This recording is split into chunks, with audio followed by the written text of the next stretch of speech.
Hello everyone, Satyanarayan travel institute में आपका स्वागत है। तो हम लोग विधेयक को पढ़ रहे थे। विधेयक कितने प्रकार के होते हैं ये सब चीज़ें हमने देख ली थी। हमने साधारण विधेयक को पढ़ लिया था, हमने धन विधेयक को पढ़ लिया था, वित्त विधेयक को पढ़ लिया था। आज हमें पढ़ना है संविधान संशोधन विधेयक को।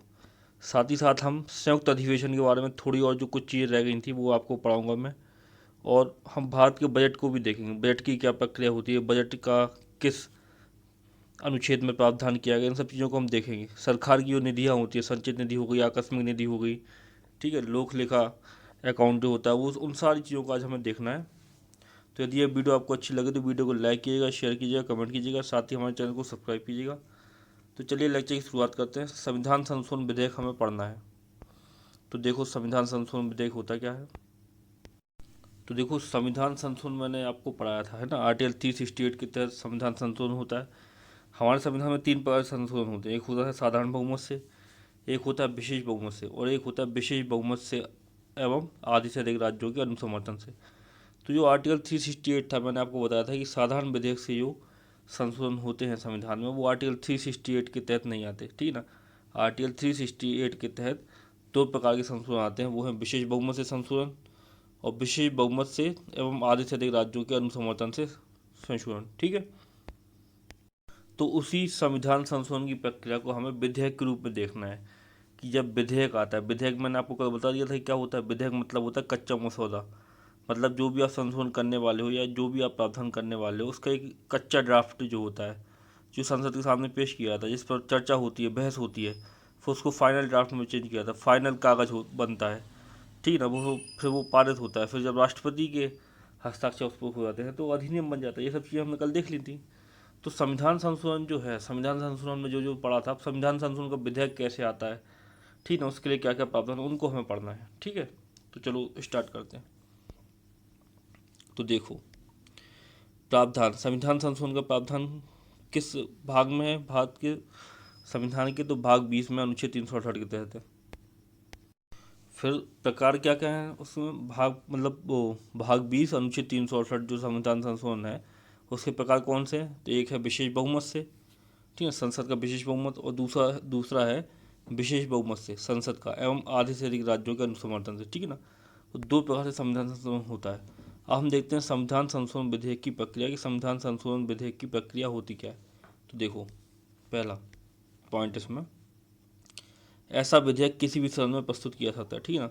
संविधान संशोधन विधेयक जो है वो संसद के किसी भी सदन में लाया जा सकता है, चाहे वो लोकसभा हो चाहे राज्यसभा हो, किसी भी सदन में वो आ सकता है, ठीक है। फिर देखो विधेयक दोनों सदनों में अलग अलग पारित होगा। जो विधेयक होगा संविधान संशोधन का वो क्या होगा, दोनों सदनों में, लोकसभा में अलग पारित होगा, राज्यसभा में अलग पारित होगा। फिर देखो विधेयक को प्रस्तुत करने से पूर्व राष्ट्रपति की सहमति आवश्यक नहीं है।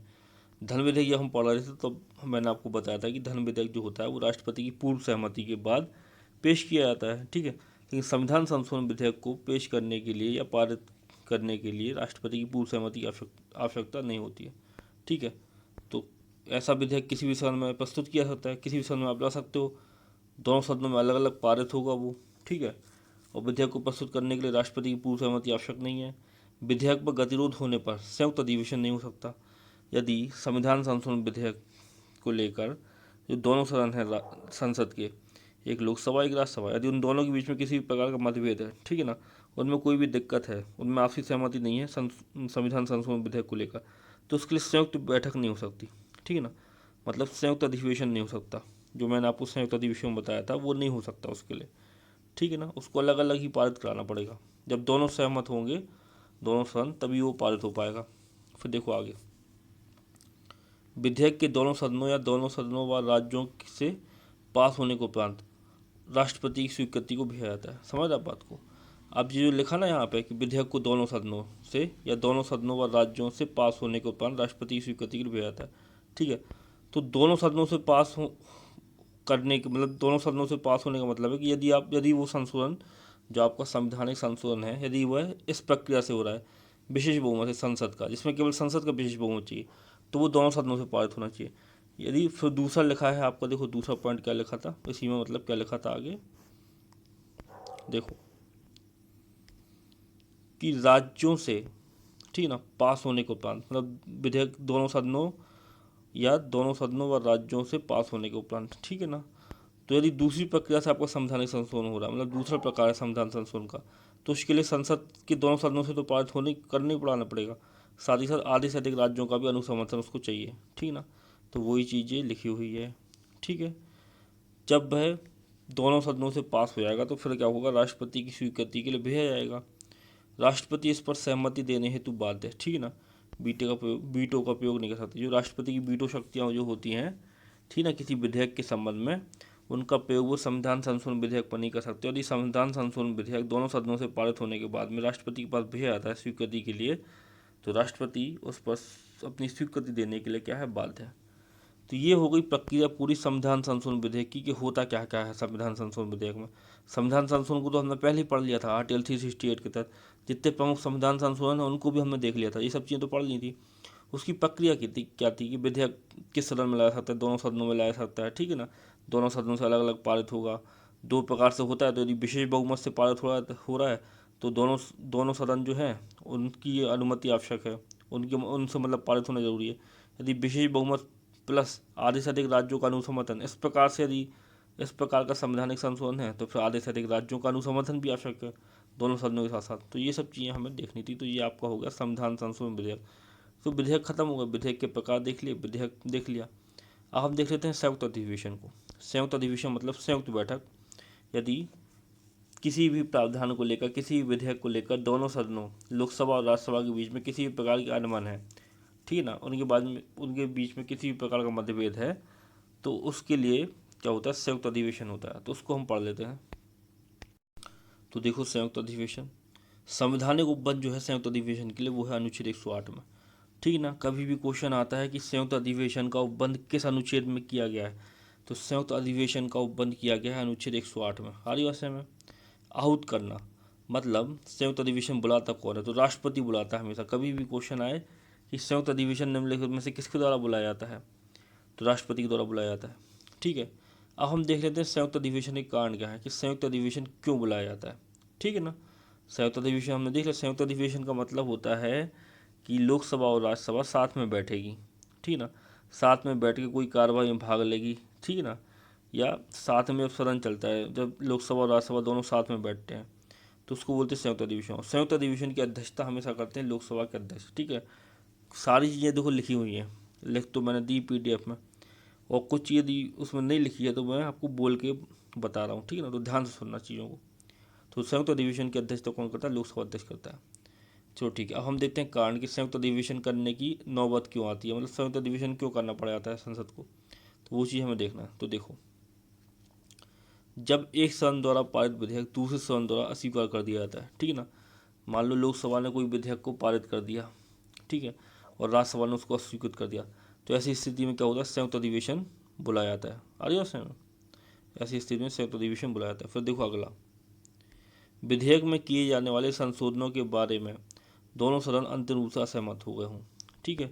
मतलब जो संशोधन किए जा रहे हैं विधेयक में, उसके संबंध में जो दोनों सदन हैं उनके बीच में मतभेद है, उन्हें असहमति जाहिर की है, ठीक, तब संयुक्त अधिवेशन बुलाना पड़ता है। फिर देखो आगे, दूसरा सदन पहले सदन द्वारा पारित विधेयक को 6 माह से अधिक समय तक रोके रखे, ठीक है। जैसे राज्यसभा ने कोई विधेयक पारित कर दिया, लोकसभा को भेजा, लोकसभा 6 माह से अधिक तक उसको रखे हुए है, उस पर कोई एक्शन नहीं ले रही, उसको पारित नहीं कर रही, तब संयुक्त अधिवेशन बुलाया जाता है। ऐसे यदि लोकसभा ने कोई विधेयक पारित कर दिया और राज्यसभा को दे दिया, अब राज्यसभा ने 6 माह तक उसको पारित ही नहीं किया, रखे रही अपने पास में, तो तब भी संयुक्त अधिवेशन बुलाया जाता है। इसका मतलब होता है 6 माह तक यदि पारित नहीं किया तो राज्यसभा को कोई दिक्कत है, ठीक है, तो उसको दिक्कत को दूर करने के लिए दोनों क्या होता है, संयुक्त अधिवेशन बुलाया जाता है। और जो संयुक्त अधिवेशन जो आपका होता है, या इसको संयुक्त बैठक भी बोलते हैं आर्टिकल 108 के तहत, वो कभी भी धन विधेयक के संबंध में, धन विधेयक के संबंध में और संविधान संशोधन विधेयक के संबंध में नहीं होती है। इस बात को याद रखना कि जो धन विधेयक होता है और संविधान संशोधन विधेयक होता है उनके लिए संयुक्त अधिवेशन नहीं हो सकता, ठीक है। फिर देखो आगे, उपरोक्त स्थितियों में संयुक्त अधिवेशन हो सकता है आर्टिकल 108, जिसकी अध्यक्षता लोकसभा स्पीकर या उसकी अनुपस्थितियों पर अध्यक्ष करता है, ठीक है ना। संयुक्त अधिवेशन, कभी भी क्वेश्चन आया कि संयुक्त अधिवेशन की अध्यक्षता निम्न में से संसद के संयुक्त अधिवेशन की अध्यक्षता कौन करता है, ठीक है ना। आपको नीचे कई सारे पदाधिकारी दिए होंगे, राष्ट्रपति करता है, उपराष्ट्रपति करता है, लोकसभा अध्यक्ष करता है, राज्यसभा का सभापति करता है, ठीक है ना, कौन करता है, तो लोकसभा अध्यक्ष पर टिक करके गाना है। लोकसभा अध्यक्ष यदि उपस्थित नहीं है तो लोकसभा का अन्य पदाधिकारी जो है, लोकसभा का उपाध्यक्ष, वो संयुक्त अधिवेशन की क्या करेगा, अध्यक्षता करेगा। ठीक है, तो देखो हमने क्या पढ़ा, उपरोक्त स्थितियों में संयुक्त अधिवेशन हो सकता है। किन स्थितियों में, जो ऊपर मैंने स्थितियाँ आपको बताई, ठीक है, कि इन स्थितियों में क्या हो सकता है, संयुक्त अधिवेशन हो सकता है। अध्यक्षता कौन करेगा, जिसकी, इसकी अध्यक्षता करेगा लोकसभा स्पीकर। फिर देखो, तथा सभी निर्णय उपस्थित सदस्यों के बहुमत से लिए जाएंगे। फिर लोकसभा प्लस राज्यसभा का बहुमत देखा जाएगा टोटल का, ठीक है ना, उससे निर्णय लिया जाएगा कि उस विधेयक को पारित करना है कि नहीं करना है। ठीक है, फिर आगे देखो, अब जो मैंने आपको ऊपर जो कारण बताए थे कि इनकी वजह से क्या होता है, संयुक्त अधिवेशन होता है, इसके अलावा भी कुछ अन्य कारण भी हैं, ठीक है ना, जिनकी वजह से संयुक्त अधिवेशन हो सकता है। तो उन कारणों को देख लेते हैं हम। तो देखो, इसके अतिरिक्त संसद की संयुक्त बैठक निम्न परिस्थितियों में भी हो सकती है। अब पहली परिस्थिति कौन सी है, राष्ट्रपति के विशेष अभिभाषण पर। राष्ट्रपति जब विशेष अभिभाषण दें, कोई विशेष बात करें, ठीक ना, देश से संबंधित कोई विशेष पहलू पर क्या करें, अपना प्रकाश डालें, उस पर बात करें, राष्ट्रपति जब अभिभाषण दें, तो भी संयुक्त बैठक हो सकती है राज्यसभा और लोकसभा की, ठीक है ना। फिर देखो आगे, विदेशी मेहमान के विशेष अभिभाषण पर। मान लो किसी देश का राष्ट्रपति आया है, या देश का, किसी भी देश का प्रमुख है। अब देश के जो प्रमुख होते हैं वो अलग अलग देशों में अलग अलग होते हैं। कहीं पर वास्तविक प्रमुख राष्ट्रपति होता है, जैसे अमेरिका में वास्तविक प्रमुख राष्ट्रपति, हमारे यहाँ पे वास्तविक प्रमुख कौन है, प्रधानमंत्री है। समझ आप। तो जैसे मान लो अमेरिका के राष्ट्रपति आते हैं और भारत की संसद जाते हैं, वो संसद में भाषण देते हैं, तब संयुक्त अधिवेशन हो सकता है, ठीक है ना। तो वो ये दो अन्य कारण हैं कि जिनकी वजह से भी संयुक्त अधिवेशन हो सकता है। ठीक है, अब देखो फिर आगे, उल्लेखनीय है कि अभी तक कुल 3 बार संयुक्त बैठक बुलाई गई है, ठीक है ना। मैंने आपको पिछले लेक्चर में बता दिया था कि किस किस वजह से बुलाई गई थी, किन अधिनियमों की वजह से संयुक्त बैठक बुलाई गई थी, उन्हीं को शॉर्ट में मैंने लिख दिया। जो पहली संयुक्त बैठक थी वो दहेज प्रतिषेध एक्ट 1961 के लिए बुलाई गई थी। अभी तक मतलब पूरे संसदीय इतिहास में भारत के केवल 3 बार संयुक्त अधिवेशन हुआ है, ठीक है ना। अब वो किन अधिनियमों की वजह से हुआ है, मतलब किन कानूनों की वजह से या किन विधेयक की वजह से वो संयुक्त अधिवेशन करना पड़ा था, उनको मैं आपको पढ़ा रहा हूँ, ठीक है ना, शॉर्ट में। देखो, दहेज प्रतिषेध एक्ट जो है 1961 में लाया गया था, जिसके लिए संयुक्त अधिवेशन करना पड़ा था क्योंकि दोनों सदन सहमत नहीं थे उससे। बैंक सेवा आयोग विधेयक आया था 1978 में, इसमें भी दोनों सदन क्या थे, सहमत नहीं थे, तब भी संयुक्त अधिवेशन बुलाना पड़ा था। फिर आया था आतंकवाद निवारण विधेयक, ठीक ना, पोटा जिसको बोलते हैं, 2002 में आतंकवाद निवारण विधेयक जो आया था, पोटा, इसके लिए भी दोनों सदन सहमत नहीं थे। दोनों सदनों के बीच में भारी असंतोष था, उनके बीच में भारी दिक्कतें थी इस कानून को लेकर, तब भी संयुक्त अधिवेशन बुलाना पड़ा था अटल बिहारी वाजपेयी जी की सरकार में, पोटा, ठीक है ना। पोटा और टाडा दो कानून थे, निवारक निरोध से संबंधित कानून थे, ये अटल बिहारी वाजपेयी की सरकार लाई थी। अटल बिहारी वाजपेयी प्रधानमंत्री रह चुके हैं भारत के, ठीक है ना, भारतीय जनता पार्टी से थे वो। ठीक है, तो ये हो गया आपका संयुक्त अधिवेशन। अब हमें देखना है भारत सरकार की निधियों को, ठीक है ना। तो हम उनके बारे में पढ़ेंगे कि भारत सरकार की निधियाँ क्या होती हैं, निधियाँ कौन कौन सी हैं, ठीक है ना। इनको आपने कई जगह पढ़ा होगा, जब मैं अपन बजट पढ़ेंगे तब उसमें भी आप पढ़ोगे। संचित निधि होगी, भारत की आकस्मिक निधि होगी, ठीक है ना, इसको बोलते हैं इंग्लिश में कंसोलिडेटेड फंड ऑफ इंडिया, इसको बोलते हैं कंटिजेंसी फंड ऑफ इंडिया। तो ये सब चीज़ें हैं, ठीक है। निधि होती, निधि का मतलब होता है पैसे, ठीक है ना, निधि का मतलब पैसे, सरकार के पैसे, ठीक है। और निधि को इंग्लिश में बोलते हैं फंड, ठीक है ना, फंड। आप कहते हैं ना आपको कितना फंड है, मतलब फंड मतलब पैसे, समझ रहे आप बात को, आपके पास निधि, निधि होना। तो भारत सरकार की निधियाँ देखो, तो उसमें हमें सबसे पहले पढ़नी है संचित निधि को, ठीक है ना। तो संचित निधि का प्रावधान किया है आर्टिकल 266 में, ठीक है। तो हम पढ़ना चालू करते हैं संचित निधि को। तो देखो, भारत की संचित निधि में प्रत्यक्ष और अप्रत्यक्ष करों से प्राप्त सभी राजस्व, ठीक है ना, भारत सरकार द्वारा लिए गए सभी ऋण और सरकार द्वारा प्राप्त सभी ऋण की पुनर्भुगतान राशि शामिल होती है, ठीक है ना। तो भारत सरकार का जो संचित निधि है, कंसोलिडेटेड फंड ऑफ इंडिया जो है, उसमें क्या क्या शामिल होता है, मतलब उसमें पैसा आता कहाँ से है, संचित निधि में, ठीक है ना। तो संचित निधि में क्या होता है, जो भारत सरकार को प्रत्यक्ष और अप्रत्यक्ष करों से जितना भी राजस्व प्राप्त होता है, जितना भी रेवेन्यू प्राप्त होता है, मतलब भारत सरकार जो प्रत्यक्ष और अप्रत्यक्ष कर लगाती है, उनसे जितनी भी आय प्राप्त होती है भारत सरकार को, वो संचित निधि में जमा होती है, ठीक है ना। फिर भारत सरकार द्वारा लिए गए सभी ऋण, भारत सरकार ने जितने विदेशों से या विदेशी जो संस्थाएं हैं, जैसे IMF हो गया, वर्ल्ड बैंक हो गया, इनसे जो लोन ले रखे हैं, ठीक है ना, वो सारे शामिल होते हैं संचित निधि में। और साथ ही साथ सरकार द्वारा प्राप्त सभी ऋणों की पुनर्भुगतान राशि। ठीक है ना। इसका मतलब ये है कि सरकार जो है, सरकार ने यदि कभी किसी को ऋण दिया था, ठीक है ना, मान लो किसी राज्य सरकार को ऋण दे दिया था या किसी देश को ऋण दे दिया था, उस देश ने, उस राज्य सरकार ने जो ऋण दिया था उसको चुका दिया है। उसके चुकाने के बाद जो राशि प्राप्त हुई है वो सारी राशि, ठीक है ना, वो भारत की संचित निधि में जमा होती है। संचित निधि क्या है? संचित निधि क्या है? भारत सरकार की एक निधि है, मतलब भारत सरकार के पैसे हैं या भारत सरकार का फंड है वो। आगे समय निधियाँ का मतलब क्या है? निधियों का मतलब है फंड। ठीक है। तो ये एक होती है संचित निधि। तो संचित निधि को हम पढ़ रहे थे, आर्टिकल 266 में संचित निधि के बारे में दिया हुआ है। ठीक है। और संचित निधि में हमने देखा कि पैसे आते कहाँ से, मतलब पैसे काय काय के पैसे जमा होते हैं संचित निधि में, इतना बड़ा फंड कैसे बन जाता है संचित निधि। ठीक है ना।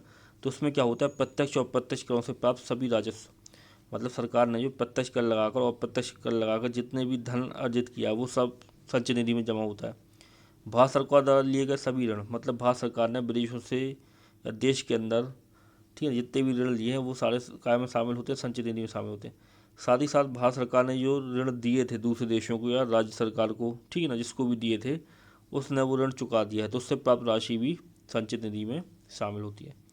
फिर देखो आगे, भारत की संचित निधि से कोई भी व्यय संसद की अनुमति से ही किया जा सकता है।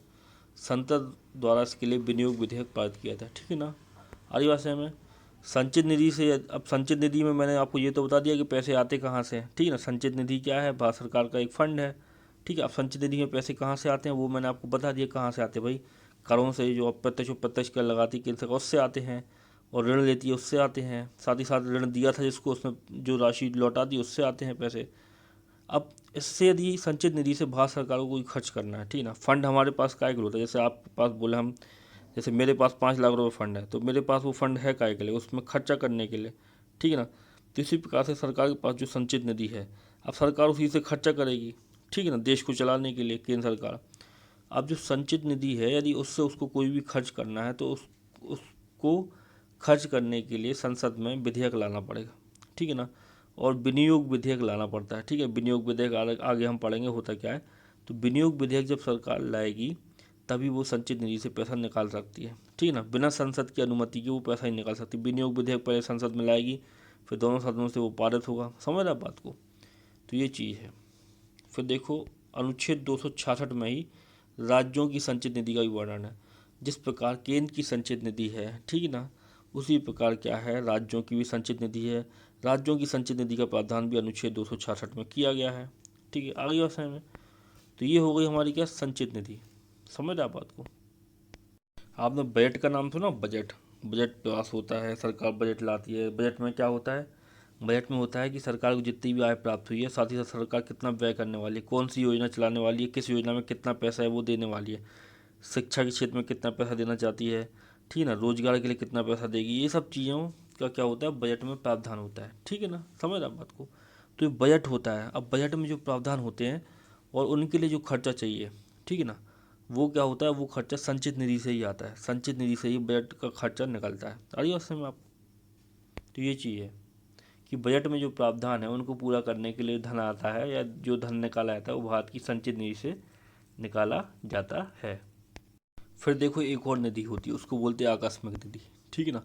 आकस्मिक निधि, जैसे कि वर्ड से ही आप समझ रहे होगे, इसको इंग्लिश में बोलते हैं कंटिजेंसी फंड ऑफ इंडिया। ठीक है ना। तो भारत की आकस्मिक निधि, आकस्मिक निधि का मतलब ऐसी निधि जो आकस्मिक कार्य, मतलब अचानक आने वाले कार्यों के लिए यूज की जाती है, उसको बोलते हैं आकस्मिक निधि। अचानक आने वाले कार्य ऐसे हैं जैसे भारत भारत की लड़ाई हो जाए, भारत का युद्ध हो जाए किसी देश के साथ में, मान लो पाकिस्तान से युद्ध हो गया और अचानक पैसे की ज़रूरत है। ठीक है। तो आकस्मिक निधि से तुरंत के तुरंत पैसे से भरपाई कर सकते। मान लो हम अपना गोला बारूद यूज कर रहे हैं, हमारा गोला बारूद धीरे धीरे ख़त्म होता जा रहा है, पाकिस्तान से युद्ध चल रहा है और हमें क्या करना है, गोला बारूद की ज़रूरत है। तो अब उसके लिए हम संसद में एक विधेयक तो लाएंगे नहीं, ठीक है ना, कि विधेयक ला रहे हैं फिर वो पारित होगा 3-4 दिन में, तब तक हम गोला बारूद लाएंगे। अब गोला बारूद हमें तुरंत चाहिए, 5 मिनट में, 1 मिनट में। तो उसके लिए हमें चाहिए पैसे। तो ये क्या हो गई, अचानक डिमांड हो गई पैसों की। तो इस प्रकार की डिमांड जब भारत सरकार के सामने आती है तो भारत सरकार क्या करती है, आकस्मिक निधि से क्या करती है, पैसे ले लेती है। ठीक है। समझिए आकस्मिक निधि को, नाम से ही स्पष्ट हो रहा है आकस्मिक निधि होता क्या है। ठीक है। तो देखो, भारत की आकस्मिक निधि आर्टिकल 267(1) में दी हुई है। ठीक है ना। कभी भी क्वेश्चन आता है सही जोड़ी में बनाने के लिए क्वेश्चन आता है, कई सारे अनुच्छेद दिए रहते हैं, आकस्मिक निधि लिखा है तो आकस्मिक निधि जो है वो आर्टिकल 267(1) में है, मतलब अनुच्छेद 267(1) में है क्या, भारतीय आकस्मिक निधि। फिर देखो आकस्मिक निधि को हम पढ़ते हैं। यह आकस्मिक व्यय की पूर्ति हेतु राष्ट्रपति के व्ययाधीन रखी जाती है, ठीक है ना। मतलब आकस्मिक व्यय, अचानक आने वाला व्यय, मान लो बाढ़ आ जाए कहीं पे, या मान लो भूकंप आ गया मान लो किसी राज्य में, ठीक है ना, देश के। अब वहाँ पर क्या है, तुरंत इलाज की ज़रूरत है, तुरंत वहाँ पर राहत और बचाव कार्य की ज़रूरत है, ठीक है ना। एनडीआरएफ की टीम भेजनी है, एनडीआरएफ की टीमों को संसाधन प्रदान करने हैं, समझ आप बात को। तो उसके लिए क्या चाहिए, पैसे चाहिए। अब उसके लिए पैसे यदि हम संचित निधि से निकाल ले जाएगी भारत सरकार मान लो कहीं भूकंप आ गया उस और वहाँ पर राहत और बचाव कार्य करना है, उसके लिए उसको पैसे चाहिए, और यदि वह वो पैसे संचित निधि से निकालती है तो संचित निधि से निकालने के लिए उसको क्या करना पड़ेगा, विधेयक लाना पड़ेगा संसद में, ये सब दिक्कतें होंगी।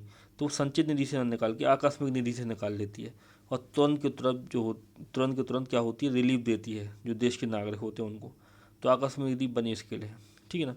तो राष्ट्रपति क्या होती है, व्ययाधीन होती है, मतलब राष्ट्रपति की देखरेख में रहती है ये, ठीक है ना, राष्ट्रपति के संरक्षण में रखी जाती है ये,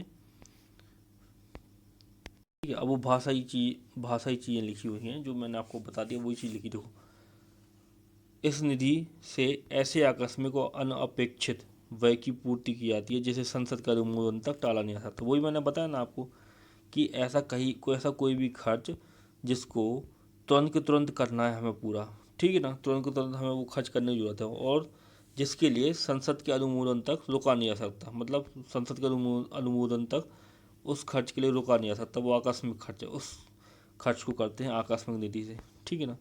फिर देखो अगला, आर्टिकल 267(2) में राज्यों की आकस्मिक निधि का उपबंध है जो राज्यपाल के अधीन होती है, ठीक है। तो देखो ये चीज़ है कि आर्टिकल 261 में क्या है, भारत की आकस्मिक निधि है। आर्टिकल 267(2) में क्या है, राज्यों की आकस्मिक निधियों का क्या है, वर्णन किया गया। राज्य की जो आकस्मिक निधि है वो राज्यपाल के अधीन होती है, और जो भारत की आकस्मिक निधि है वो राष्ट्रपति के अधीन होती है, ठीक है ना। अनुच्छेद 266 में क्या था, संचित निधि थी, ठीक है। अनुच्छेद 266 में ही राज्य की संचित निधि भी थी, जैसे केंद्र सरकार की संचित निधि होती है या केंद्र की संचित निधि होती है, वैसी राज्य की भी संचित निधि होती है, ठीक है। तो आकस्मिक निधि भी हमने पढ़ लिया, लेकिन आकस्मिक निधि से संबंधित कुछ 2 फैक्ट और हैं जो यहाँ पे लिखे हुए हैं, वो मैं आपको बता देता हूँ, ठीक है। आकस्मिक निधि जो होती है वो राष्ट्रपति के व्ययाधीन रखी तो जाती है, ठीक है ना, लेकिन इसकी देखरेख जो है या फिर इसका प्रबंधन जो है वो वित्त सचिव करते हैं, ठीक है ना। वित्त सचिव जो होते हैं, वित्त सचिव, ठीक है ना, वित्त सचिव जो होते हैं, फाइनेंस सेक्रेटरी इसको इंग्लिश में बोलते हैं, वित्त सचिव जो होते हैं इसका प्रबंधन करते हैं, ठीक है ना। तो वित्त सचिव के अधीन ये रहती है। साथ ही साथ जो आकस्मिक निधि होती है, अब जैसे संचित निधि का तो बता दिया था मैंने कि संचित निधि में पैसा कहाँ से आता है। संचित निधि में पैसा आता है, सरकार जो कर लगाती है उनसे पैसा आता है, सरकार जो ऋण लेती है वहाँ से पैसा आता है, ठीक है ना। और सभी ऋण, किसी को ऋण दिया है मतलब किसी को लोन दिया है सरकार ने और उसने लोन चुका दिया, तो वो राशि जो होती है वो सब संचित निधि में आती है। अब जो आकस्मिक निधि में पैसे कहाँ से आते, तो संचित निधि जो होती है, संचित निधि से ही आकस्मिक निधि में पैसे डाल दिए जाते हैं, ठीक है ना। आकस्मिक निधि की एक लिमिट है कि इतने करोड़ रुपए तक क्या होता है इसमें रहते हैं। वर्तमान में यदि हम देखें तो आकस्मिक निधि की जो लिमिट है वो है 500 करोड़ रुपए, ठीक है ना, 500 करोड़। तो 500 करोड़ रुपए भारत के पास हमेशा रहते हैं आकस्मिक खर्च के लिए, ये जिसको हम कभी भी खर्च करते हैं। इसको 2021 में बढ़ाने की बात भी की गई, उसको 2021 में 3000 करोड़ करने की बात की गई थी कि 3000 करोड़ रुपये तो आकस्मिक निधि होना चाहिए। अब हम तीसरी बड़ी अर्थव्यवस्था बनने वाले हैं, ठीक है ना, 5 ट्रिलियन इकोनॉमी, 3 ट्रिलियन इकोनॉमी ऐसे बन रहे हैं। तो ये सब चीज़ें होती रहती हैं, लेकिन वर्तमान में देखा जाए तो 2005 में इसकी जब शुरुआत हुई थी आकस्मिक निधि की, तो 50 करोड़ रुपये थी आकस्मिक निधि भारत सरकार की। फिर धीरे धीरे बढ़ती गई आकस्मिक निधि, फिर 2005 में इसको क्या कर दिया गया था, 500 करोड़ रुपये कर दिया गया था आकस्मिक निधि को। आकस्मिक निधि में जो पैसे आते हैं वो संचित निधि से ही डाले जाते हैं, समझना बात को। आकस्मिक निधि में जो पैसे होते हैं वो संचित निधि से ही पैसे डाल दिए जाते हैं, बस इसको अलग रख दिया जाता है कि जब कभी भी हमें ज़रूरत पड़ेगी आकस्मिक एकदम से पैसे के लिए, सरकार को ज़रूरत है तो आकस्मिक निधि यूज कर लेगी, ठीक है। अब आकस्मिक निधि का गठन किया गया था 1950 में, ठीक है ना। आकस्मिक निधि जो है, आकस्मिक निधि का गठन हुआ था 1950 में, ठीक है ना।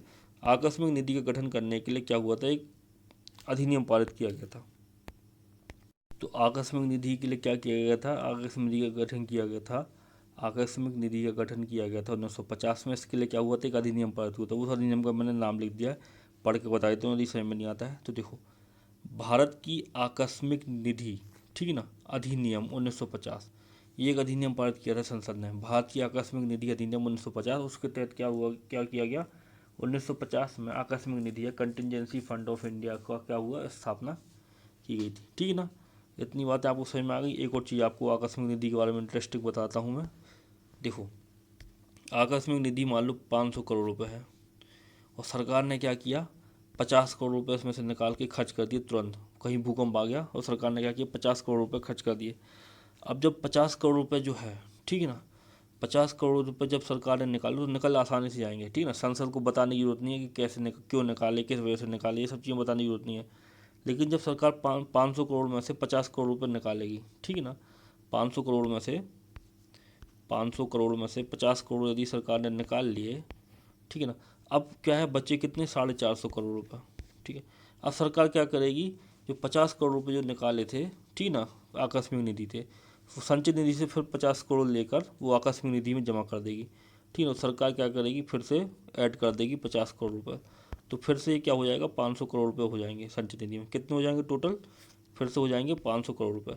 लेकिन सरकार ने जब निकाला तब कोई दिक्कत नहीं है, लेकिन जब सरकार 50 करोड़ रुपए जमा करेगी वापस, ठीक है ना, वापस जब जमा करेगी तब संसद को बताना पड़ेगा कि 50 करोड़ रुपए वापस जमा कर रहे हैं, क्यों जमा कर रहे हैं, काय के लिए खर्च किया गया था, कैसे जमा कर रहे हो, ठीक है ना, क्योंकि संचित निधि से पैसा निकाला जाएगा वो।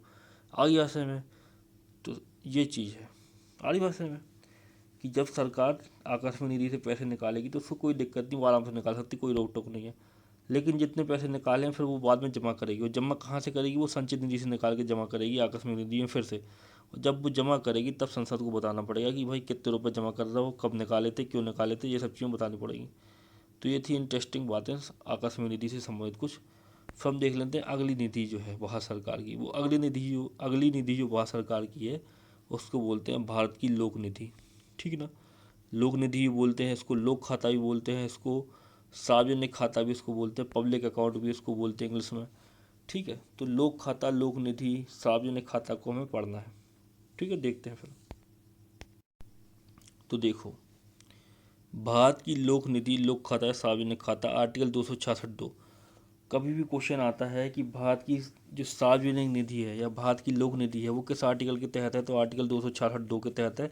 इन आर्टिकलों को याद रखना है आपको, ठीक है ना। ये आर्टिकल प्रश्न में पूछे जाते हैं। आर्टिकल 266(2) के तहत क्या है, भारत की लोक निधि है। फिर हम पढ़ते हैं इस निधि के बारे में। इस निधि में भारत की संचित निधि में जमा किए जाने वाले धन के अलावा भारत सरकार की ओर से या उसके द्वारा प्राप्त सार्वजनिक धन भी शामिल होता है, ठीक है ना।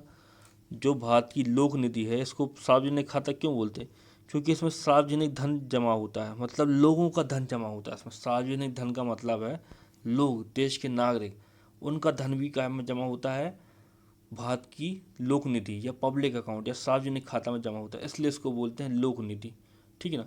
साथ ही साथ इसमें संचित निधि की तो कुछ राशि जमा होती है, साथ ही साथ क्या होता है, लोगों ने जो सरकार को धन दिया है, ठीक ना, वो धन भी शामिल होता है। अब सरकार को धन कैसे दिया है, जैसे लोगों ने क्या किया कि अपना किसी, मतलब हमारे देश के नागरिकों का क्या है, बैंक में अकाउंट है, ठीक है ना, बचत बैंक जमा है, जैसे उनका सेविंग अकाउंट है, ठीक है ना, बैंक में।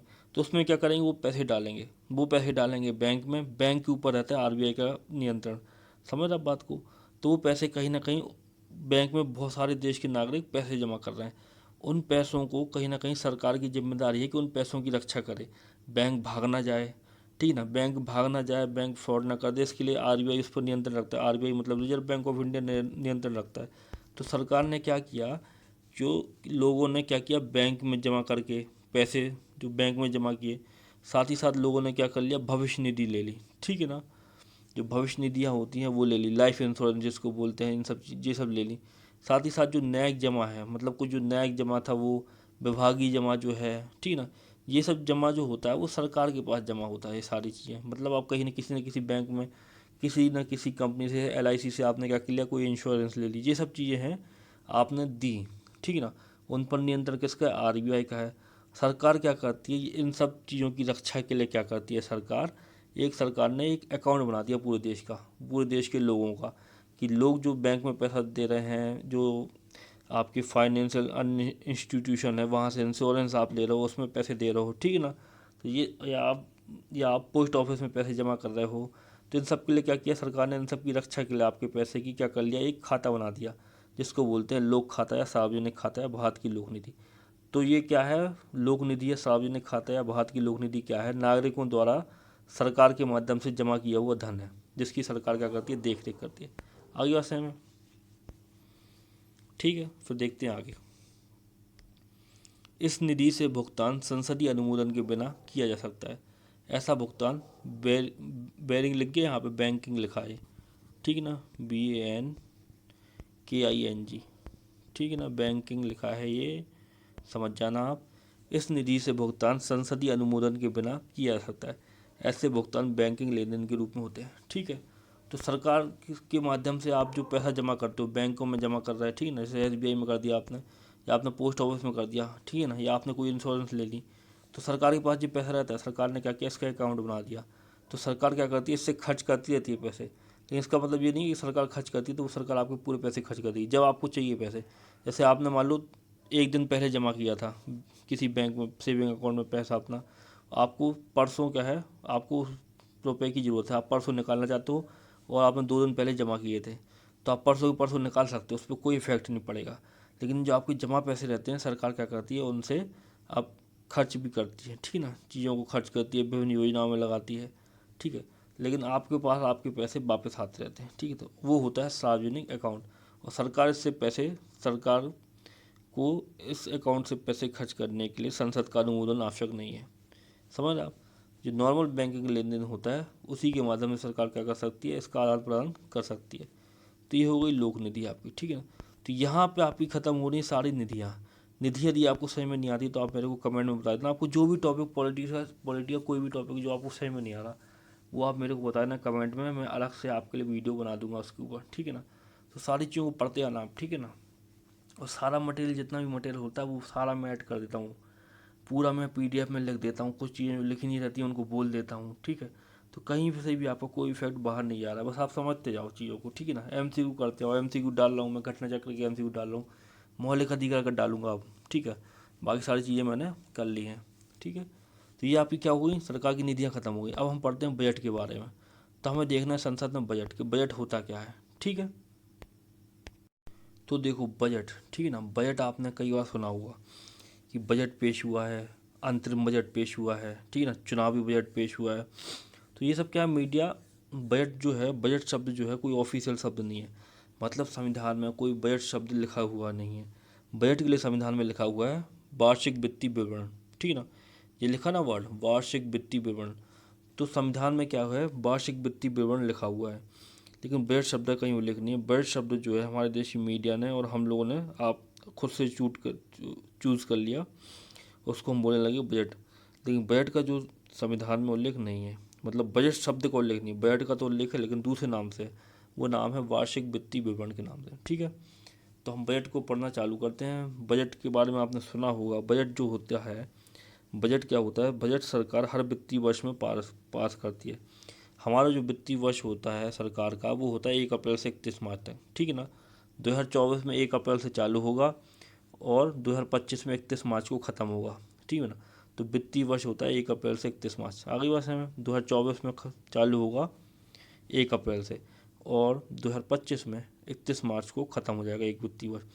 तो उसके लिए क्या करती है सरकार, क्या करती है, बजट लाती है। अब बजट में क्या होता है, बजट में क्या होता है, सरकार जो जितनी भी आय होती है सरकार की, अनुमानित आय कि सरकार की जितनी भी राजस्व प्राप्तियाँ होती हैं, ठीक है ना, वो कितना आने वाला है उसका अनुमान सरकार बताती है, कितना अनुमान आने वाला है। साथ ही साथ सरकार विभिन्न योजनाओं, विभिन्न विभागों को, ठीक है ना, विभिन्न क्षेत्रों में, जैसे शिक्षा हो गया, रोजगार हो गया, अवसंरचना हो गई, ठीक है ना, इंफ्रास्ट्रक्चर जिसको इंग्लिश में बोलते हैं, उनके बारे में कितना खर्च करने वाली है सरकार, ठीक ना, उसके बारे में कितने रुपए देने वाली, शिक्षा में कितने रुपए देने वाली है, ठीक है। और क्या कहते हैं, अवसंरचना विकास में कितने रुपए देने वाली है, रेल मंत्रालय को कितने रुपए देगी, रेल के लिए कितने रुपए देगी, बुलेट ट्रेन के लिए कितने रुपए देनी है, मेट्रो के लिए कितने रुपए देनी है, एयरपोर्ट बनाने हैं तो एयरपोर्ट के लिए कितने रुपए देने हैं, ठीक है ना। कहीं पर कोई इंस्टीट्यूट खोलना है, जैसे IIT खोलना है, एम्स खोलना है, तो उसके लिए कितने रुपए कहाँ पर देने वाली है। कोई राज्य है, ठीक है, कोई महिलाओं से जुड़ी कोई योजना है केंद्र सरकार की, कोई किसानों से जुड़ी कोई योजना है केंद्र सरकार की, जैसे किसान सम्मान निधि मिलती है, तो किसान सम्मान निधि के लिए सरकार ने कितने, मतलब कि सरकार ने कितने रुपए अलॉट किए हैं, मतलब कितने रुपए सरकार ने किसान सम्मान निधि को दिए हैं, जिसमें से किसानों को क्या हो, किसान सम्मान निधि मिल सके। ठीक है ना, किसान सम्मान निधि केंद्र सरकार की एक योजना है जिसके तहत क्या होता है, 2,000 की 3 किस्तें मिलती हैं साल साल में किसानों को। ठीक है ना, तो उसके लिए कितने रुपए सरकार ने दिए, तो उन सब चीज़ों का विवरण जो होता है वो बजट होता है। मतलब सरकार बजट में क्या करती है, जो आप जितनी भी सरकार को आय होती है और जितना भी सरकार का व्यय होता है, उन सब का क्या होता है, आकलन होता है। ठीक है ना, उसको बोलते हैं बजट। तो उसको बजट में रखा जाता है। तो अब उस बजट को हमें पढ़ना है आगे उसमें। तो देखते हैं बजट को। संसद में बजट, आर्टिकल 112। अवधारणा, संविधान में बजट शब्द का उल्लेख नहीं किया गया, जैसा कि मैं आपको पहले बता चुका हूँ। बजट को संविधान में वार्षिक वित्तीय विवरण आर्टिकल 112 के नाम से वर्णित किया गया है या वर्णन किया गया है। ठीक है, तो संविधान में कहीं भी नहीं लिखा है बजट शब्द। संविधान में लिखा है बजट के लिए जो शब्द यूज हुए हैं वो है वार्षिक वित्तीय विवरण। और बजट या वार्षिक वित्तीय विवरण का प्रावधान किस अनुच्छेद में है, तो वो आर्टिकल 112 में है। हमें से याद रखना है जो बजट है, बजट का आर्टिकल कौन सा, 112। आर्टिकल 112 में बजट का क्या उल्लेख है, और बजट शब्द का उल्लेख नहीं है। बजट के लिए कौन सा शब्द यूज किया गया, वार्षिक वित्तीय विवरण शब्द यूज किया गया। फिर हम देखते हैं आगे। आर्टिकल 112 के तहत राष्ट्रपति का यह कर्तव्य है कि वह प्रत्येक वित्तीय वर्ष 1 अप्रैल से 31 मार्च के लिए संसद के दोनों सदनों के समक्ष उस वर्ष के लिए अनुमानित आय और व्यय का विवरण रखवाए। ठीक है ना, तो आर्टिकल 112 कहता है कि राष्ट्रपति का यह कर्तव्य है, मतलब राष्ट्रपति का यह कर्तव्य है कि वह प्रत्येक वित्तीय वर्ष का मतलब हो गया 1 अप्रैल से 31 मार्च, मतलब 1 अप्रैल 2024 से 31 मार्च 2025 तक के लिए। ठीक है ना, वित्तीय वर्ष ऐसे ही रहता है। यदि हम वर्ष की शुरुआत देखते हैं तो जनवरी से होती है नॉर्मल वर्ष। हम कब से मनाते, 1 जनवरी को हम नया साल मनाते हैं हर बार। ठीक है, कि नया साल आ गया, न्यू ईयर आ गया। ठीक है, जो सरकार का वित्तीय वर्ष होता है वो 1 जनवरी से चालू नहीं होता, वो चालू होता है 1 अप्रैल से चालू होता है, और वो चलता है 31 मार्च तक अगले साल की। मतलब इस बार सरकार की जो वित्तीय वर्ष है वो 1 अप्रैल 2024 से चालू होगा और 31 मार्च 2025 को ख़त्म होगा। ठीक है, तो हम क्या देख रहे थे, आर्टिकल 112 में लिखा क्या है, तो आर्टिकल 112 के तहत राष्ट्रपति का एक कर्तव्य है कि वह प्रत्येक वित्तीय वर्ष 1 अप्रैल से 31 मार्च के लिए संसद के दोनों सदनों के समक्ष उस वर्ष के लिए अनुमानित आय और व्यय का विवरण रखवाए। मतलब सरकार क्या करे या राष्ट्रपति क्या करे, बजट को रखवाए। ठीक है ना, हर वित्तीय वर्ष में। ठीक है, संसद के दोनों सदनों के समक्ष, ये लिखा है आर्टिकल 112 में। फिर देखो आगे। भारत में बजट की शुरुआत 18 फरवरी 1860 में लॉर्ड कैनिंग के कार्यकाल में हुई। ठीक ना, भारत में बजट पेश करने की या बजट बनाने की शुरुआत हुई है लॉर्ड कैनिंग के कार्यकाल में 1860 में। और पहला बजट जो था देश का वो बनाया था जेम्स विल्सन ने। ठीक है ना, लॉर्ड कैनिंग के ज़माने में 1860 में बजट की शुरुआत हुई है भारत में। और जो पहला बजट था, ठीक है ना, भारत का, वो बनाया था जेम्स विल्सन ने। इसलिए जेम्स विल्सन को भारतीय बजट का क्या कहते हैं, जनक कहते हैं। मतलब इन्होंने पहला बजट बनाया था, तो उसको फादर ऑफ इंडियन बजट बोलते हैं। मतलब भारतीय बजट का क्या बोलते हैं, जनक बोलते हैं। फिर हम देखते हैं आगे। सर विलियम ऑकवर्थ कमेटी की सिफारिश पर 1924 में रेल बजट को आम बजट से अलग कर दिया। अंग्रेज भी जब आए तो अंग्रेज़ों ने भी क्या किया, जो रेल बजट था और जो आम बजट होता था, मतलब जितने भी खर्चे हैं उसके साथ में रेल बजट को क्या करते थे, वो शामिल कर दिया था उन्होंने, वो साथ साथ लाते थे। फिर उनका दिमाग चला और विलियम ऑकवर्थ एक कमेटी थी, ठीक है ना, ये लिखा ना विलियम ऑकवर्थ कमेटी, एक कमेटी बनाई उन्होंने विलियम ऑकवर्थ, इसका आकलन करने के लिए क्या रेल बजट को आम बजट से अलग कर दें। मतलब रेलवे जो पूरा रेलवे कॉरपोरेशन है देश का, रेलवे सबसे बड़ी नियोक्ता है देश की, सबसे ज़्यादा जॉब देती है देश में। ठीक है, तो रेल बजट जो है क्या उसको आम बजट से अलग कर दिया है। तो सर विलियम ऑकवर्थ कमेटी ने बोला कि हाँ कर देना चाहिए। तो 1924 में क्या हुआ, रेल बजट को आम बजट से अलग कर दिया गया। ठीक है, तब से देश में क्या था, रेल बजट और आम बजट क्या होता था, अलग अलग होता था। फिर वित्तीय वर्ष 2015-16 में सरकार ने क्या किया, पुनः आम बजट में रेल बजट को क्या कर दिया, मर्ज कर दिया। मतलब आम बजट में फिर से क्या किया सरकार ने, रेल बजट को जोड़ दिया। किस वित्तीय वर्ष में, 2015-16 में। ठीक है, अब हम देखते हैं बजट के पारित होने की प्रक्रिया। जो भारत में जो बजट पेश होता है, ठीक है ना, पारित होता है, उसमें क्या क्या होता है, ठीक है ना, कितने उसके चरण होते हैं बजट पेश होने के, तो उन सब चीज़ों को हमें देखना है। भारत में बजट पारित होने की प्रक्रिया, बजट के बारे में हमने सामान्य परिचय ले लिया कि बजट होता क्या है, किस आर्टिकल में बजट है, बजट की शुरुआत कब से हुई, बजट की पृष्ठभूमि क्या है। 2015-16 में सरकार ने क्या किया था, आम बजट और रेल बजट को अलग कर दिया था। इससे पहले क्या होता था, देश में एक आम बजट पेश होता था और साथ ही साथ जो रेलवे कॉरपोरेशन है, रेलवे बहुत बड़ा निकाय है, उसका एक अलग से बजट होता था, ठीक ना, रेलवे के लिए।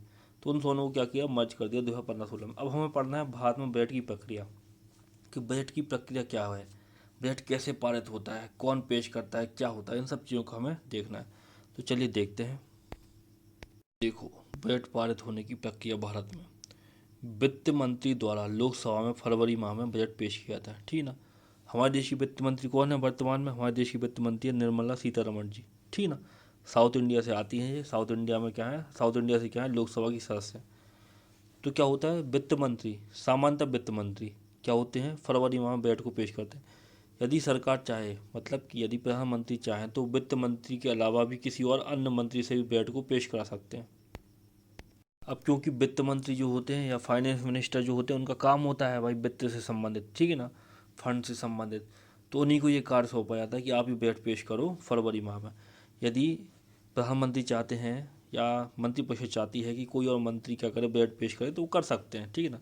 वित्त मंत्री अनुपस्थित हैं, वित्त मंत्री अस्वस्थ हैं, तो उनकी जगह पे कोई भी क्या कर सकता है, बजट को पेश कर सकता है, ठीक है। तो क्या होता है, जनरली वित्त मंत्री क्या होती है, फरवरी माह में क्या करती हैं, बजट को पेश करती हैं, ठीक है ना। अब देखो आगे, बजट में अनुमानित व्यय को निम्न दो मद में पृथक किया जाता है, पृथक पृथक दर्शित किया जाता है, ठीक ना। बजट में जो अनुमानित व्यय होता है, कितना व्यय आएगा, ठीक ना, समझ रहे ना आप बात को।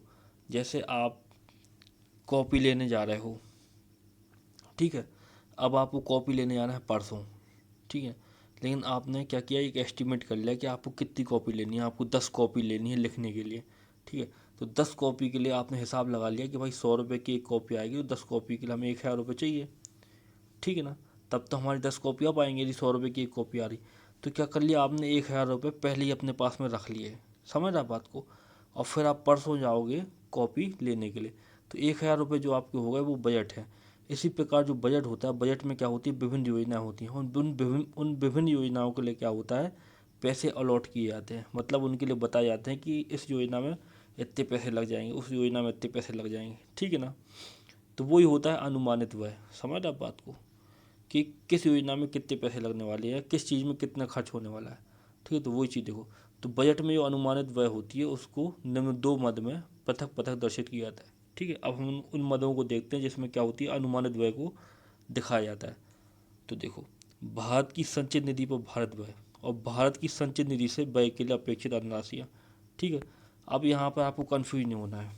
मैंने आपको जब संचित निधि आपको पढ़ाया था, इसलिए संचित निधि को पहले पढ़ा दिया मैंने, बजट के पहले आपको संचित निधि, आकस्मिक निधि, ये सब चीज़ें पढ़ा दी मैंने आपको। तो मैंने बताया था कि संचित निधि से जब भी धन खर्च होता है तो उसके लिए विधेयक लाना पड़ता है, और बजट में जो प्रावधान होते हैं जिनके लिए पैसा हम यूज करते हैं, वो सब क्या होते हैं, संचित निधि से होते हैं, ठीक है ना। तो संचित निधि के लिए क्या होता है, बजट आता है। तो संचित निधि से होने वाले खर्चों के लिए बजट आता है। तो उसमें क्या है, अब जो संचित निधि से जो अनुमानित व्यय है, मतलब कि इतने रुपए खर्च होने वाले हैं, उसको क्या होता है, दो मदों में हम पृथक कर देते हैं, मतलब उसमें बजट में दो मदों में सरकार क्या कर देती है, उसको पृथक पृथक दर्शित कर देती है। पहला है भारत की संचित निधि पर भारत व्यय, ठीक है। भारत की जो संचित निधि पर भारत व्यय है, वो भारत की संचित निधि पर पहले से भारत है, जब संविधान का निर्माण हुआ था, ठीक है ना। संविधान के कुछ विशेष पदाधिकारी हैं, उनकी क्या हो गई, जो सैलरी है, वो सब चीज़ें क्या है, भारत की संचित निधि पर भारत है। साथ ही साथ भारत की संचित निधि से व्यय के लिए अपेक्षित धनराशियाँ, मतलब जो सरकार की योजनाएं हैं या सरकार का जो भी डेवलपमेंट का कार्य है जिसके लिए पैसे लगने हैं, वो सारे। तो इस प्रकार से दो चीज़ों में क्या होता है, बांट दिया जाता है व्यय को, कि व्यय कहाँ कहाँ पे हो रहा है। तो एक व्यय होता है भारत की संचित निधि पर भारत व्यय, एक व्यय होता है भारत की संचित निधि से व्यय के लिए अपेक्षित धनराशि, ठीक है। फिर देखो आगे, बजट को निम्न चरणों में विचार विमर्श करके पारित किया जाता है, ठीक है ना। बजट के लिए क्या होते हैं, निम्न चरण होते हैं। अब उन चरणों को हम देखते हैं कि बजट के लिए कौन कौन से चरण होते हैं। तो देखो, प्रथम चरण, बजट प्रस्तुतिकरण के प्रथम चरण में क्या होता है, बजट पर क्या होती है, सामान्य चर्चा की जाती है, और वित्त मंत्री द्वारा बजट को प्रस्तुत किया जाता है, ठीक है ना। वित्त मंत्री आती है एक लाल कलर की पोथी लेके, आजकल पोथी लेके आने लगी, पहले ब्रीफकेस लेके आते थे, ठीक है ना। आजकल बही खाता टाइप में एक क्या कहते हैं, पोथी लेके आती है लाल कलर की, पहले आता था ब्रीफकेस, ठीक है ना। तो सरकार क्या करती है, अपनी अपनी स्टाइल चेंज करती रहती है समय समय पर।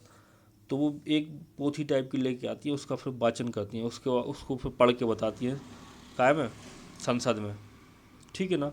तो उसको बोलते हैं बजट का प्रस्तुतिकरण। तो प्रथम चरण में क्या होता है, बजट पास होने की उसका प्रस्तुतिकरण होता है, उसके बारे में बताया जाता है। फिर आता है द्वितीय चरण। फिर देखो द्वितीय चरण में क्या होता है। द्वितीय चरण में अनुदान की मांगों पर विचार करके इन्हें पारित किया जाता है, ठीक है ना। तो अनुदान की मांगे होती हैं, ठीक है ना। प्रथम चरण में जब बजट प्रस्तुत हो जाता है तो द्वितीय चरण में क्या होती है, अनुदान की मांगे होती है। अनुदान की मांगों का मतलब है कि जो सरकार के विभिन्न विभाग और विभिन्न मंत्रालय हैं, जैसे रक्षा मंत्रालय हो गया, ठीक है ना, डिफेंस मिनिस्ट्री इसको बोलते हैं, ठीक है, समझ रहा बात को। अंतरिक्ष विभाग हो गया सरकार का, ठीक है, उद्योग विभाग हो गया सरकार का, महिला बाल विकास विभाग हो गया सरकार का। वो क्या करते हैं, अनुदान मांगते हैं, वो अनुदान की मांग करते हैं। महिला विकास विभाग बोलता है कि हमें 1,000 करोड़ रुपये चाहिए महिलाओं के इतना विकास करने के लिए। रक्षा विभाग बोलता है कि हमें 5,000 करोड़ रुपये चाहिए, हमें भैया टैंक खरीदने हैं, हमें राफेल खरीदना है, ठीक है ना, पाकिस्तान से लड़ाई कभी भी हो सकती है, ठीक है। और अलग अलग विभाग जो होते हैं सरकार के, वो क्या करते हैं, अनुदान रखते हैं, मतलब वो मांग करते हैं, अनुदान की मांग करते हैं कि भाई हमें 1,000 चाहिए, हमें 2,000 चाहिए। और सरकार क्या करती है, अलग अलग जो मिनिस्ट्री हैं सरकार की, जितने भी विभाग हैं, मिनिस्ट्री, जितने भी मंत्रालय हैं, उनसे अनुदान मंगाती है। फिर वो अनुदान रखती है वो मिनिस्ट्रियाँ सरकार के सामने, ठीक है ना। तो उन अनुदानों को क्या होता है, जो द्वितीय चरण होता है उसमें रखा जाता है सदन के सामने। फिर उन पर क्या होता है, विचार होता है। और इसी दौरान क्या होता है, कई सारे क्या होते हैं, कटौती प्रस्ताव लाए जाते हैं। कटौती प्रस्ताव मतलब विपक्ष जो होता है, ठीक है ना, जो सरकार में नहीं है जो पार्टी, वो विपक्ष में होती है। विपक्ष क्या करता है, अपना विरोध दर्ज कराने के लिए अनुदान की मांगों पर, ठीक है ना। अनुदान की मांग तो समझ गए, जो सरकार के विभिन्न विभाग हैं, जो विभिन्न मिनिस्ट्री हैं, वो क्या करते हैं, सरकार से पैसे मंगाते हैं या सरकार को बताते हैं कि भाई हमें इतना अनुदान चाहिए, हमें 1,000 करोड़ रुपये चाहिए, हमें 2,000 करोड़ रुपये चाहिए, ठीक है ना, अपने विभाग की योजनाओं को पूरा करने के लिए। तो उन अनुदान की मांगों को सरकार रख देती है संसद के सामने। फिर उस पर क्या होता है, वाद विवाद होता है, ठीक है ना। तो विपक्ष जो क्या करता है उसके विरोध में, या विपक्ष यदि उससे सेटिस्फाई नहीं होता है तो कुछ क्या करता है, उन अनुदान की मांगों में कटौती करता है। वो कटौती क्या होती है, सांकेतिक होती है। वो केवल अपना विरोध दर्ज कराने के लिए कटौतियाँ कह जाती है। वास्तव में वो कोई कटौती नहीं कर पाते, उनके पास कोई इतनी पावर नहीं रहती, ठीक है ना। कोई भी चीज़ यदि संसद में आती है, यदि उसके साथ में बहुमत है तो वो पारित हो जाती है, ठीक है। अब विपक्ष विपक्ष क्यों है, विपक्ष विपक्ष इसलिए है क्योंकि उसका संख्या बल है ही नहीं है संसद में। सरकार सरकार क्यों है, सरकार सरकार इसलिए है क्योंकि उसका संख्या बल है संसद में। तो सरकार कोई भी चीज़ लाएगी तो वो तो पारित करा ही देंगे ना भाई। 300-350 सांसद के ऊपर जिसकी है, 543 लोकसभा की कुल टोटल सीटें हैं, ठीक है ना। 300-350 सांसद किसी एक पार्टी की या किसी एक गठबंधन के हैं, तो वो तो कोई भी चीज़ को पारित करा ही देंगे। लेकिन क्या होता है, जब बजट पेश होता है तो विपक्ष क्या करता है, उसका विरोध करने के लिए, कुछ बातों की तरफ ध्यान आकर्षित करने के लिए क्या करता है, कुछ कटौती प्रस्ताव रखता है। उन्हीं कटौती प्रस्ताव को हमें देखना है, ठीक है। आगे बात समझ समझो। तो देखो प्रथम चरण में क्या होता है, बजट पर क्या होती है, सामान्य चर्चा की जाती है, वित्त मंत्री द्वारा बजट का प्रस्तुतिकरण किया है। द्वितीय चरण में क्या होता है, अनुदान की मांग रखी जाती है, अनुदान की मांगों पर विचार होता है, ठीक है ना। इसी दौरान क्या होता है, कटौती प्रस्ताव पेश किए जाते हैं। अब देखो वो कटौती प्रस्ताव कौन कौन से होते हैं। पहली होती है सांकेतिक कटौती, दूसरी होती है नीतिगत कटौती, तीसरी होती है अर्थगत कटौती। सांकेतिक कटौती को बोलते हैं टोकन कट, नीतिगत कटौती को बोलते हैं डिसअप्रूवल ऑफ पॉलिसी कट, ठीक ना। अर्थगत कटौती को बोलते हैं इकोनॉमिक कट, ठीक है ना। ये सब चीज़ें कटौती होती हैं। फिर देखो सांकेतिक कटौती में होता क्या है, विपक्ष क्या कर रहा है, विरोध कर रहा है यहाँ पर, तो बजट आया उसका, तो वो क्या है, सांकेतिक रूप से सब कर रहे हैं, वास्तविक रूप से वो कुछ कर ही नहीं सकते। विरोध दर्ज कराने के लिए केवल ये कटौती ला रहे हैं वो, ठीक है। फिर देखो क्या होता है, इसके अंतर्गत सदस्य किसी मंत्रालय की अनुदान मांगों में से 100 रुपये की टोकन कटौती का प्रस्ताव करते हैं। सरकार से कोई विशेष शिकायत होने पर भी सदस्य ऐसा करते हैं, ठीक है ना। नीतिगत कटौती में क्या होता है, नीतिगत कटौती में जो सदस्य होते हैं वो किसी मंत्रालय की अनुदान मांग है, मतलब मान लो 1,000 रुपये मांगे किसी मंत्रालय ने सरकार के, महिला और बाल विकास मंत्रालय ने 1,000 रुपये मांगे, तो क्या होता है उसमें से सांकेतिक कटौती लाकर 100 रुपये की कटौती की बात करते हैं। वो 100 रुपये की टोकन कटौती का क्या करते हैं, प्रस्ताव रखते हैं। मतलब वो उसका विरोध दर्ज कराते हैं कि 1,000 रुपये, 1,000 करोड़ रुपये चाहिए काहे के लिए, आपका कर तो कुछ रहे नहीं हो, आपका तो 600 करोड़ में हो जाएगा। तो उसके लिए क्या करते हैं, वो सांकेतिक कटौती लाते हैं। इसको बोलते हैं टोकन कटौती भी, इसको इंग्लिश में बोलते हैं। और 100 रुपये का क्या होते हैं, एक सांकेतिक कटौती का वो क्या कहते हैं, रखते हैं। सरकार से कोई विशेष शिकायत होने पर भी सदस्य ऐसा करते हैं, ठीक ना। सरकार से यदि कोई विशेष शिकायत है तो उसके लिए भी सरकार क्या क्या होती है, जो सदस्य होते हैं विपक्ष के, वो क्या करते हैं, सांकेतिक कटौती की बात करते हैं, ठीक है। फिर देखो आगे, फिर होती है नीतिगत कटौती। एक प्रकार की कटौती होती है नीतिगत कटौती। यह प्रस्ताव किसी विशेष मांग के तहत आने वाली किसी नीति को अस्वीकृत करने के लिए किया जाता है। इसके द्वारा मांग की गई राशि में से 1 रुपये की कटौती का प्रस्ताव रखा जाता है। ठीक है ना। नीतिगत कटौती जो है, सरकार की कोई नीति है, ठीक है ना, सरकार की कोई पॉलिसी है, ठीक है, सरकार ने कोई पॉलिसी बनाई है, शिक्षा की पॉलिसी बनाई हो, ठीक है ना, या अवसंरचना की कोई पॉलिसी बनाई हो, उसका विरोध करने के लिए विपक्ष के सदस्य क्या करते हैं, नीतिगत कटौती प्रस्ताव लाते हैं, जिसमें वो क्या करते हैं, जो राशि मांगी गई है किसी विशेष नीति के लिए सरकार द्वारा, उसमें से क्या करते हैं, वो 1 रुपये की कटौती का प्रस्ताव रखते हैं। मतलब सांकेतिक कटौती की बात मतलब 1 रुपये की कटौती का क्या करते हैं, प्रस्ताव रखते हैं, उसको बोलते हैं नीतिगत कटौती। अरे समय मतलब अपना विरोध दर्ज कराने के लिए।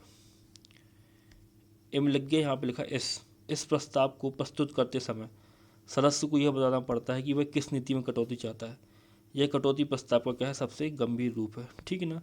तो नीतिगत कटौती जब पारित करते हैं विपक्ष के सदस्य या कोशिश करते हैं नीतिगत कटौती लाने की, तो उनको बताना पड़ता है कि आप किस नीति से क्या है, आपको दिक्कत है, साथ ही साथ वो 1 रुपये की कटौती का प्रस्ताव रखते हैं। फिर एक होती है अर्थगत कटौती। ठीक है। तो देखो अर्थगत कटौती क्या होती है।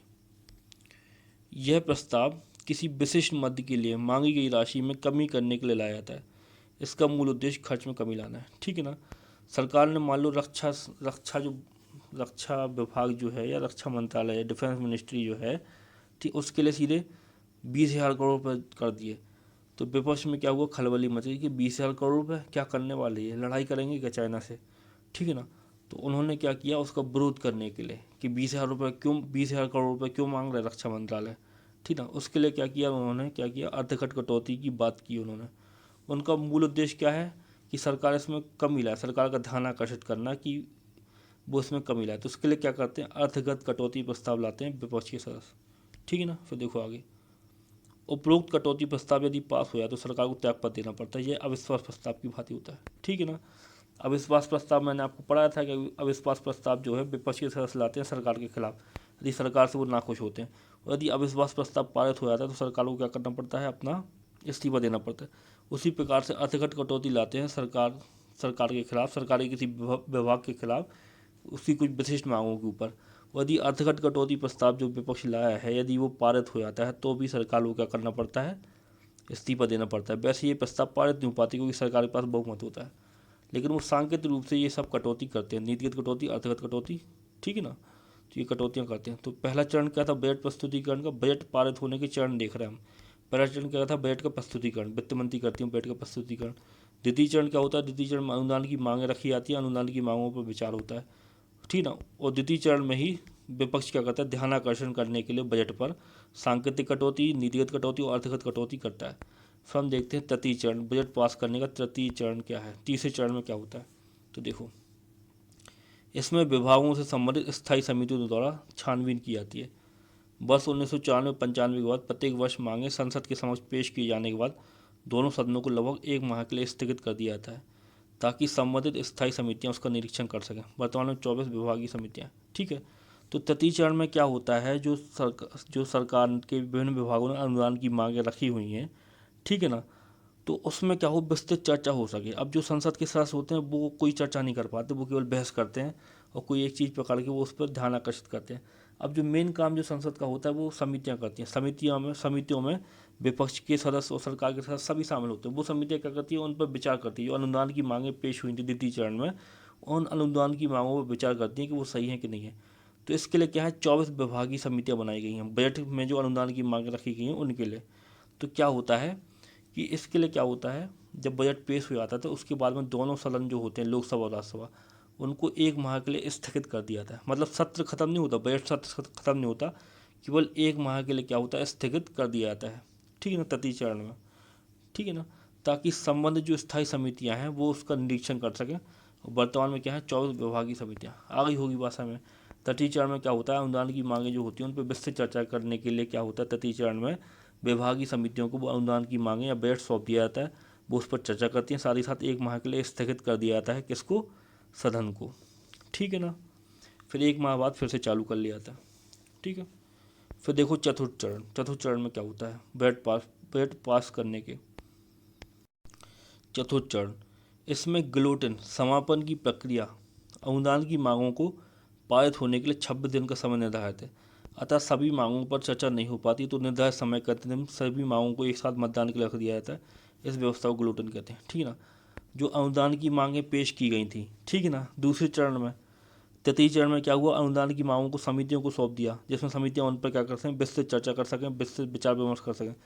फिर जो चतुर्थ चरण हुआ उसमें क्या होता है कि अनुदान की मांगें जो होती हैं, अनुदान की मांगों को पास करने के लिए जो केवल क्या है 26 दिन का समय निर्धारित है। अब सारी अनुदान की मांगें जो हैं उन पर एक एक चर्चा तो आप कर नहीं सकते संसद में, तो उनको क्या होता है किसी एक दिन क्या होता है संसद में इकट्ठा रख दिया जाता है, और सरकार क्या करती है या जो लोकसभा अध्यक्ष जो होते हैं वो उस पर वोट करा लेते हैं। ठीक है ना, उस पर वो वोटिंग करा लेते हैं उनको पास कराने के लिए। तो चतुर्थ चरण में जब ये वोटिंग कराने के लिए एक साथ सारी मांगों को रख दिया जाता है, उस प्रक्रिया को बोलते हैं ग्लोटन। ये ग्लोटन लिखा ना, समापन की प्रक्रिया, इसी को बोलते हैं कि सारी मांगें जो जो जो कुछ लिखा था वो सब कुछ रख दिया और सीधा इकट्ठी वोटिंग करा दी। ठीक है ना, क्योंकि 26 दिन के अंदर अंदर पास करना है अनुदान की मांगों को। ठीक है ना, तो उस प्रक्रिया को एक दिन किसी लास्ट दिन क्या किया, सारी मांगें रख दी और क्या कर दिया, पास करा दिया उनको, उन पर वोटिंग करा दी, तो उसी को बोलते हैं ग्लोटन। आगे और में फिर आता है अंतिम चरण काय का, बजट का। अब बजट में क्या है, सारी मांगें रख दी, सब कुछ रख दिया, उनको पारित करा लिया, लेकिन बजट के लिए जो पैसे चाहिए, अब बजट के लिए जो खर्च हमें करना है, बजट में जो भी हमने क्या कहते हैं लिखा है कि हमें यहाँ यहाँ खर्च करना है, वो सब पैसे कहाँ से चाहिए, संचित निधि से चाहिए। तो संचित निधि से पैसे निकालने के लिए क्या चाहिए पड़ता है, विनियोग विधेयक। ठीक है ना, तो बजट के तुरंत बाद क्या होता है, संसद में विनियोग विधेयक लाया जाता है, जिसके माध्यम से संचित निधि से पैसा निकालते हैं बजट के प्रावधानों को लेकर, बजट में कहाँ कहाँ पैसे दिए गए, तो उसके लिए क्या करते हैं, विनियोग विधेयक लाते हैं। तो विनियोग विधेयक जो है वो अंतिम चरण है।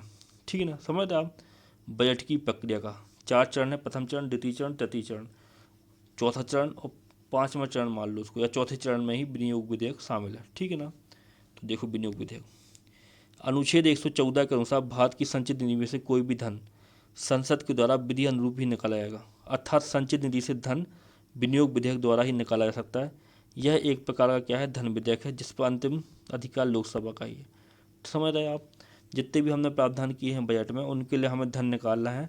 ठीक ना, वो सब संचित निधि से खर्च होना है बजट में जो भी प्रावधान किए हैं, तो संचित निधि से यदि हमें धन निकालना है तो उसके लिए हमें क्या करना है, अनुच्छेद 114 के तहत विनियोग विधेयक की आवश्यकता है। ठीक है, तो विनियोग विधेयक के माध्यम से हम संचित निधि से क्या कर सकते हैं, पैसा निकाल सकते हैं।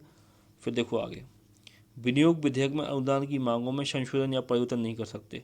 विनियोग विधेयक के पारित होने तक सरकार संचित निधि से कोई खर्च नहीं कर सकती। ठीक है ना, तो बजट में जो भी चीज़ें हम लाए हैं, ठीक है ना, बजट में जो हमने बहस कर ली, और यदि कोई संशोधन करना है, किसी मांग को कम करना है, तो बजट ही में कर लो जब बजट हो रहा। ठीक है ना, जब विनियोग विधेयक पारित होगा तो विनियोग विधेयक में किसी भी प्रकार का संशोधन नहीं हो सकता। विनियोग विधेयक में केवल इतना होता है कि जो आपने बजट में जितनी भी आपने मांगे रखी हैं, जितने भी आपको पैसे चाहिए, उन सब पैसों को निकाला जाता है संचित निधि से, उसके लिए विनियोग विधेयक पारित होता है। तो उसमें विनियोग विधेयक के समय कोई भी कटौती नहीं कर सकते, जो बजट की मांगे हैं उनमें आ रही है में। और विनियोग विधेयक पारित करके क्या होता है, बजट के लिए पैसे निकाल लिए जाते हैं, या बजट में जो प्रावधान किए गए उनके लिए पैसे निकाल लिए जाते हैं। तो ये हो गई बजट की प्रक्रिया। ठीक है ना, आज हमने संयुक्त अधिवेशन को पढ़ लिया, बजट को पढ़ लिया, बजट की सारी प्रक्रिया पढ़ लिया, बजट में जितनी कटौती होती है उन सबको पढ़ लिया हमने। ठीक है ना, तो ये सब चार हम देखें, साथ ही साथ हमने संवैधानिक संशोधन विधेयक को भी देख लिया। तो आज यहीं तक करते हैं। ठीक है ना, तो क्या है, आज के लेक्चर का अंत करते हैं। आगे मैं आपको जो कुछ अन्य वित्तीय प्रक्रिया है, लेखा अनुदान हो गया, प्रत्यानुदान हो गया, अपवाद अनुदान हो गया, ये सब चीज़ें मैं आपको कल पढ़ाऊँगा। ठीक है, तो आज के लेक्चर में यहीं तक करते हैं, कल फिर मिलेंगे नए लेक्चर के साथ में। धन्यवाद।